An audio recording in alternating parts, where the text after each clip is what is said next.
Napinsala ng malalaking alon ang 70 bahay sa isang barangay sa Dasol, Pangasinan. Posible raw na permanenteng i-relocate na ang mga residente dahil unti-unting nilalamon ng dagat ang lupang kinatatayuan ng mga bahay. Makibalita tayo kay Mike Sabado ng GMA Dagupan. Taon-taon na raw nararanasan ng mga residente rito sa Barangay Igia, Dasol, Pangasinan ang pagkampas ng naglalaki ang alon tuwing tag-ulan. Ang resulta, unti-unting nilalamon ng dagat ang lupa sa baybayin na kinatatayuan ng mga bahay. 6 na bahay na ang na-wash out mula ng manalasa ang bagyong Hiner. Malalakas pa rin ang alon kaya nanganganib na rin mawasak ang iba pang bahay. Lumikas na ang ilang residente. Ang bahay ni Lolo Domingo napinsala na ang sahig. Siyempre, bababa na ng yung flooring na yan. Kaya nga bumigay ng sa mga taas.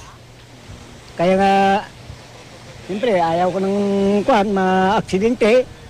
Lalabas ako dito sa labas. Isa rin ang bahay ng pamilya ni Mang Berlito sa 70 apektadong bahay. Tinali-tali ko po para hindi maitangay ng alon. Nabuwal na rin ng alon ang ilang puno ng nyog. Naglagay na ng sandbag ang mga residente para pigilan ang mga alon pero hindi ito umubra. Ang pinakamaganda pong gawin po dito sana, yung malagyan po ng yung seawall po sa along the seashore para yun ang pinakamagandang paraan para hindi sila po maapektuhan. Plano naman daw ng lokal na pamahalaan ng Dasol na magpatayo ng seawall pero wala pa raw pondo para rito. Pinag-aaralan din ang posibilidad na tuluyan ng i-relocate ang mga residente sa mas mataas na lugar.